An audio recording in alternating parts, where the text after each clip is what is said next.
Guest का बड़ा panel इस समय हमारे साथ मौजूद है। एक बार फिर से इंट्रोडक्शन करवा दें। अरविंद जी बीजेपी से हमारे साथ हैं, सौरभ दुबे हमारे साथ न्यूज स्टूडियो में मौजूद है, संजीव कौशिक साहब है, सोहेल काजमी वरिष्ठ पत्रकार और रंजीत कुमार मिश्रा कांग्रेस के प्रवक्ता। आप सबका बहुत बहुत स्वागत है। सौरभ जी, अब जरा हम जम्मू कश्मीर पर ये जो पूरा मुद्दा है कई दिनों से, चुनावी मुद्दा, चुनावी प्रक्रिया क्या होनी चाहिए, बीजेपी को बढ़त मिल सकती है, कांग्रेस को, एनसी को, पीडीपी को, किसकी जीत होगी ये तो 8 को पता चलेगा। चुनावी मुद्दे जो रहे हैं वो बहुत अलग अलग रहे। 370 रहा है, 370 के साथ साथ जो स्टेटहुड का मुद्दा है जिस पर बीजेपी प्रतिक्रिया देती रही है।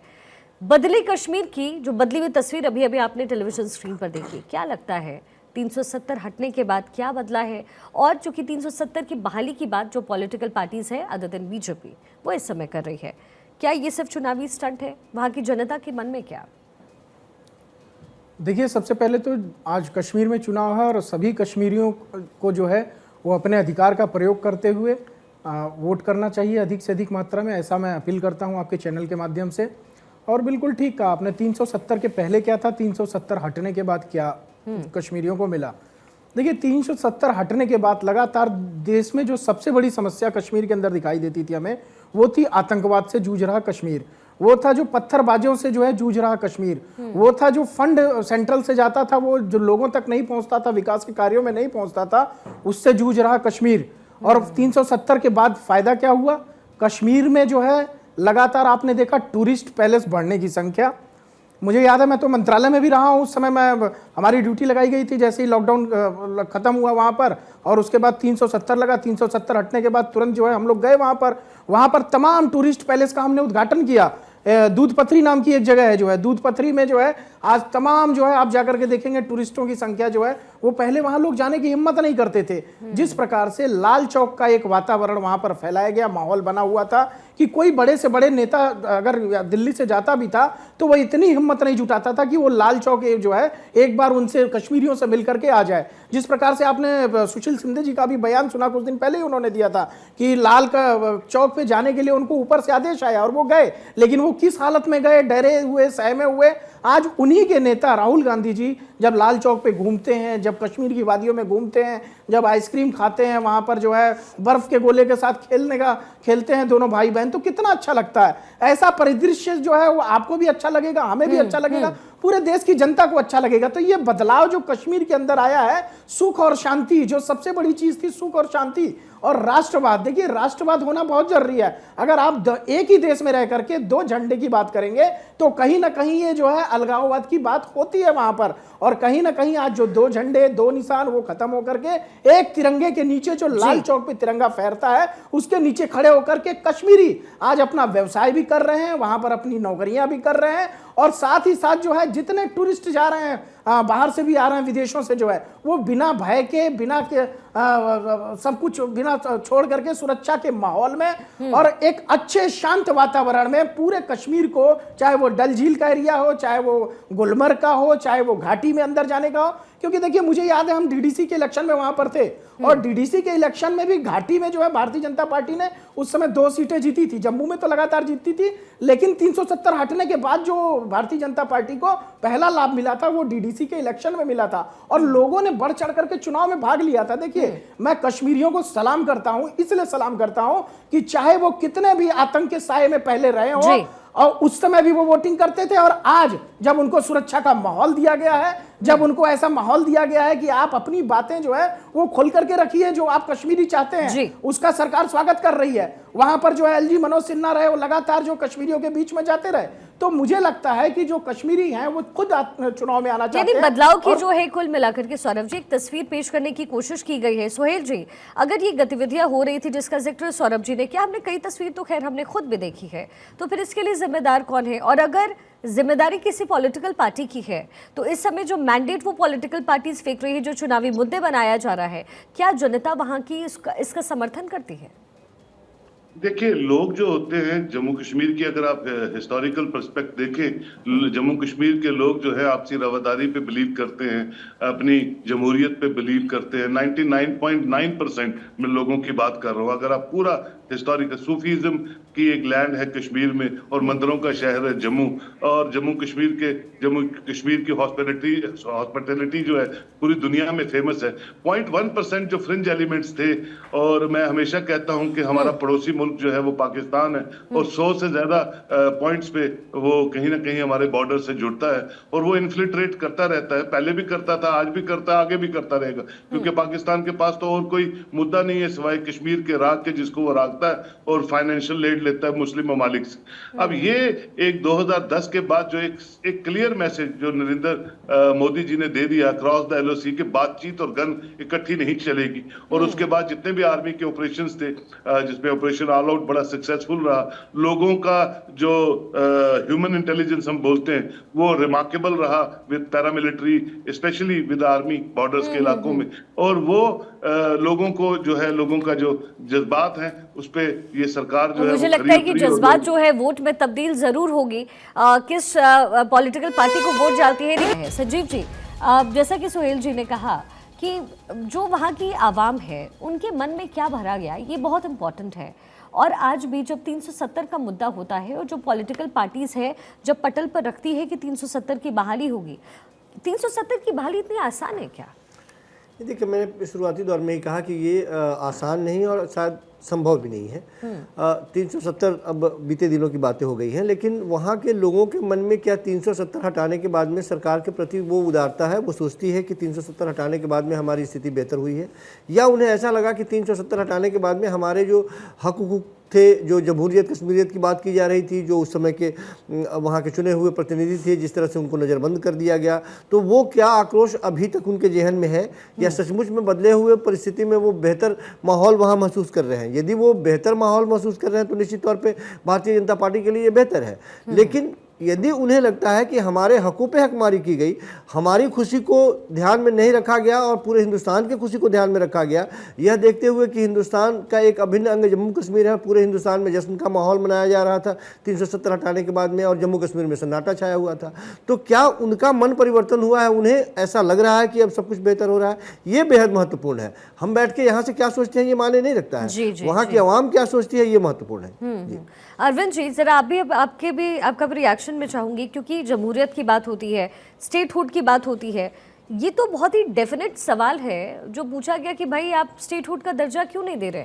आपकी तरफ से कहा गया, अमित शाह ने भी कह दिया, उनका भी स्टेटमेंट अभी 2 दिन पहले भी आया है, उन्होंने कहा कि भाई हम इसको एक समय रहते जो है हम कर देंगे ऐसा। लेकिन ये पॉलिटिकल मुद्दा बना करके जो पॉलिटिकल पार्टीज है वो परोस रही है, आपको नहीं लगता इसका नुकसान हो जाएगा आपको? जी, आपने बिल्कुल सही कहा, कुछ लोग राजनीतिक मुद्दा इसको बनाना चाहते हैं, लेकिन आप बताइए आज जम्मू कश्मीर के अंदर में जो जम्मू कश्मीर के नेता 370 और 35A हटने का विरोध कर रहे हैं, वो चुनाव में खुली गाड़ियों के छत पे बैठ के और खुली गाड़ियों में घूम रहे हैं। इसके पहले ये बात संभव नहीं थी, उनके शासनकाल में ये बात संभव नहीं थी। तो ये अपने आप में इस चीज की गवाही है कि 370 और 35A हटने के बाद कश्मीर खुशहाल हुआ है। और दूसरी मैं बात कहूँ, ये कहा जा रहा है बार बार कि 370 हटा के जिस तरह से वहाँ चीजें की गई वो नहीं करनी चाहिए था। देखिए, 370 हटाना कोई छोटा मोटा फैसला नहीं था, बहुत बड़ा कदम था, और हम चाहते नहीं थे कि वहाँ उग्रवादियों को, कट्टरपंथियों को, सेपरेटिस्टों को मौका मिले। यदि हम टाइट नहीं होते तो वहां पे भीषण हिंसा होती, भीषण नरसंहार होता, आम जनजीवन को क्षति पहुंचती। इसकी जिम्मेदारी कौन लेती? अभी हमारे यहाँ कांग्रेस के प्रवक्ता कह रहे थे कि नेहरू जी ने संसद में कहा था 370 घिसते घिसते घिस जाएगा। मैं पूछना चाहता हूं कि 370 लागू ही क्यों हुआ, क्या जरूरत थी? क्योंकि कश्मीर के राजा ने जो विलय किया था, जिस समझौता पे हस्ताक्षर किया था, वो फॉर्मेट वही था जिसके तहत अन्य राज्यों का भारतवर्ष में विलय हुआ था। लेकिन वहां पे 370 क्यों थोपा गया कांग्रेस के द्वारा? और दशकों तक आपकी सरकार रही, आप घिस नहीं पाए, और जब हमने उसको घिस दिया है तो आप उसकी प्रशंसा नहीं करके गाहे बगाहे आलोचना करते हैं। और जम्मू कश्मीर में आपकी जिससे समझौता है नेशनल कॉन्फ्रेंस से, वो सरेआम पाकिस्तान की भाषा बोलती है पार्टी। उसका घोषणा पत्र आईएसआई का घोषणा पत्र है, वो कहती है सारे वहां बंद अपराधियों को छोड़ेगी, आतंकवादियों को मुक्त करेगी, 370 लाएगी। इसमें राहुल गांधी और कांग्रेस पार्टी का नेतृत्व चुप क्यों रहता है, क्यों नहीं जवाब देता है? शिखा जी, एक वर्ग है जो मुस्लिम वोट पाने के लिए, मुस्लिम तुष्टीकरण के लिए जानबूझ के मुस्लिम भावनाओं को भड़काता है और सच बात को बोलता नहीं। आप बताइए, दिल्ली में मुख्यमंत्री बनने जा रही है, वोट लेने जा रही है हमारी नई आतिशी जी, उनके पिताजी सेपरिस्टों के वकील रहे हैं और उन्हें एक लाइन बोला कि बाप के दोष के लिए बेटी को जिम्मेदार नहीं ठहराया जा सकता है। तो क्या ये वो नहीं कर सकती है कि उनके फादर का जो रूप था, अफजल गुरु का जिस तरह से वो समर्थन करते थे, उसके साथ वो खड़े नहीं है? क्या नहीं बोल सकती है? आम आदमी पार्टी के एक नेता हुआ करते थे प्रशांत भूषण, उसका मानना था कि जम्मू कश्मीर को स्वतंत्र कर देना चाहिए, वो भारत का हिस्सा नहीं था। और अरविंद केजरीवाल के मुंह में दही जमी रही, क्यों? क्योंकि उनको डर था कि मुस्लिम वोट हाथ से न निकल जाए। तो ऐसे गद्दारी वाली जब सोच रहेगी और आपके देश हित के तुलना में पार्टियों के हित को आप प्रश्रय देंगे, तो ये डर रहता है। और आज भी इस चुनाव में लोग प्रयोग करने की कोशिश कर रहे हैं। राहुल गांधी तमाम भारत के संविधान की बात देश दुनिया में करते हैं, लेकिन ये नहीं कहते हैं कि उन्हीं के दल से समझौता हुआ एनसी का, वो कह रहा है 370 लाएंगे, 370 आएगा तो भारत के संविधान के सारे प्रावधान जम्मू कश्मीर में लागू नहीं हो पाएंगे। रंजीत जी, क्या रुख है? हाँ, तो रंजीत जी, ठीक है, मैं आपके सवाल का जवाब ले लेती हूँ। स्टैंड है केवल वोट के लिए है, सेपरिस्टों के साथ खड़े हो जाते हैं। अरे सत्ता तो आएगी जाएगी, आपको देश के साथ खड़ा होना चाहिए, आपको जम्मू कश्मीर के सुरक्षा के साथ खड़ा होना चाहिए, आपको विकास के साथ खड़ा होना चाहिए। आपके सवालों का जवाब ले लेती हूँ अरविंद जी। रंजीत जी, कई अहम सवाल हैं जो अरविंद जी पूछ रहे हैं, आप कुछ कहना चाहते हैं? शिखा जी, अरविंद जी से ये पूछिए कि जब पीडीपी के साथ इन्होंने समझौता किया था और अंतिम सरकार 2014 में भारतीय जनता पार्टी और पीडीपी की रही, उस समय तो वो पार्टी बहुत अच्छी थी। मैं जवाब दूंगा, मैंने जो मुद्दे उठाए उसका जवाब दीजिए।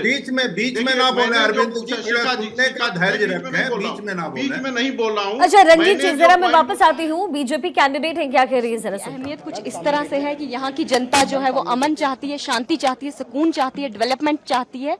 तो जो कि आप देख ही रहे हैं, लोग बढ़ चढ़ के इलेक्शन में हिस्सा ले रहे हैं। ये इलेक्शन किश्तवाड़ के प्रत्येक जितने भी व्यक्ति हैं, ये इलेक्शन उन सब लोगों का है, शगुन परिहार का नहीं। ये यहाँ के आम जनमानस का इलेक्शन। मैडम, वोट आपने कर दिया है, कितनी उम्मीद है आज जीत की? आने वाला वक्त बताएगा। परसेंटेज क्या लेकर चले? जी आपको खुद ही पता होगा, आप ग्राउंड लेवल पे सब चीजें देख रहे हैं। टेरर यहाँ कितना बड़ा मुद्दा है? You also lost your father because of a militant attack. कितना बड़ा ये टेरर जो है, ये सिर्फ और सिर्फ नेशनल कॉन्फ्रेंस की सरकार की सरपरस्ती में पला है यहाँ पे। और आज भी नेशनल कॉन्फ्रेंस जो है वो यही कह रही है कि हम टेररिस्टों को छुड़वाएंगे। वो यहाँ का अमन और चैन भंग करने की हमेशा से कोशिश उनकी रही है और आज भी वो उसी पे काम कर रहे हैं। वो यहाँ की शिक्षा संस्थानों के लिए काम नहीं कर रहे, रोड्स के लिए काम नहीं कर रहे, डेवलपमेंट के लिए काम नहीं कर रहे। उन्होंने हमेशा यहाँ पे अपनी कुर्सी बचाने के लिए आतंकवाद को भड़काया है। एक वो कर लेते। तो शगुन परिहार को आप सुन रहे थे कि किश्तवाड़ से चुनावी मैदान में बीजेपी की तरफ से वो उतरी हैं और उन्होंने कैसे आतंकवाद को लेकर के जो अपनी बातें हैं वो रखी हैं। जी रंजीत जी, अपनी बात पूरी कीजिएगा। अभी अरविंद जी कह रहे थे, मैं ये पूछता हूं कि अंतिम सरकार जो 2014 तक वहां रही, चुनी हुई सरकार, उसमें इन्होंने पीडीपी के साथ समझौता किया था। और अभी ये जो आरोप लगा रहे हैं, पीडीपी ने तो अपने कॉमन मिनिमम प्रोग्राम जो बना था उसमें भी उन्होंने कहा था कि अलग करेंसी का, उसका मैं जवाब दूंगा। मैंने जो मुद्दे उठाए हैं, कृपया उसका जवाब दीजिए। मैंने जो मुद्दे उठाए उसका जवाब दे दीजिए, उसके बाद आपको मेरे से जो भी प्रश्न करना हो करिए। मैं बिंदुवार जवाब दूंगा, मैं भरूंगा नहीं। मैं इतना रिक्वेस्ट कर रहा हूँ, आप बीच में ना बोले, आप बीच में ना बोले। आपका सारा प्रश्न मैंने सुन लिया है, अब आप भी प्रश्न सुनने का धैर्य रखें। उसका जवाब दूंगा। ये डिबेट का तरीका होता है, आप भाग रहे हैं इससे। डिबेट का तरीका आपने समझा है, एंकर को अपना काम करने दे। अरविंद जी, रंजीत जी, जवाब दे दीजिए। अरविंद जी सुन तो लीजिए। अरविंद जी, रंजीत जी से आप जवाब तो लीजिए। नहीं शिखा जी, मैं केवल आप मेरी बात सुनिए। रंजीत जी, मेरे पास समय कम है। जो पॉइंट्स मैंने उठाए हैं उसका जवाब दे दें। उसके बाद मेरे का जवाब दे रहा हूं अरविंद जी, थोड़ा धैर्य रखिए। करेंगे मैं बिंदुवार जवाब दूंगा, जो भी पूछेंगे बिंदुवार जवाब दूंगा। मैंने इनसे पूछा क्या कारण था कि 370 लाया गया, करें। मैंने इनसे बोलने पूछा पहले कि क्या पहले कारण इनका था भाषण कि करवा लें, आतंकवादियों अगर के आपको साथ समय आप मिले खड़े तो फिर होते मैं थे। अपनी बात मैंने रखूंगा। इनसे पूछा कि क्या कारण है कि राहुल पहले गांधी भाजपा का भाषण NC करवा का लें जो मैम। ISI का घोषणा पत्र है उसको नेशनल कॉन्फ्रेंस ने अडॉप्ट किया है, उस पे राहुल गांधी के मुंह में दही जमा हुआ है। आपका साथी कहता है 370 हटा देंगे, आपका आप रुख पहले क्या है? भाजपा आपका साथी का कहता भाषण है करवा लें, कि भाजपा का अलगाववादियों को गुणगान वो करवा फ्री लें, फिर करेंगे। समय रहेगा तो आपका रुख जवाब उस ले पर लें। क्या है? आपको जवाब देना पड़ेगा ना। नहीं, आप पहले भाजपा का गुणगान करवा लें, भाजपा का भाषण करवा लें, फिर कई समय बच जाएगा। मैं किसी का गुणगान तो मैं मुझे भी दे गुणगान नहीं देना। कर रहा हूं। मैंने तथ्य रखे हैं, मैंने प्रश्न पूछे, चलिए आपसे ठीक है जवाब अरविंद नहीं जी, दे पा रंजीत रहे। जी, मैं श्रीमान, वापस तो आऊंगी तथ्य आपके रखे पास तो अभी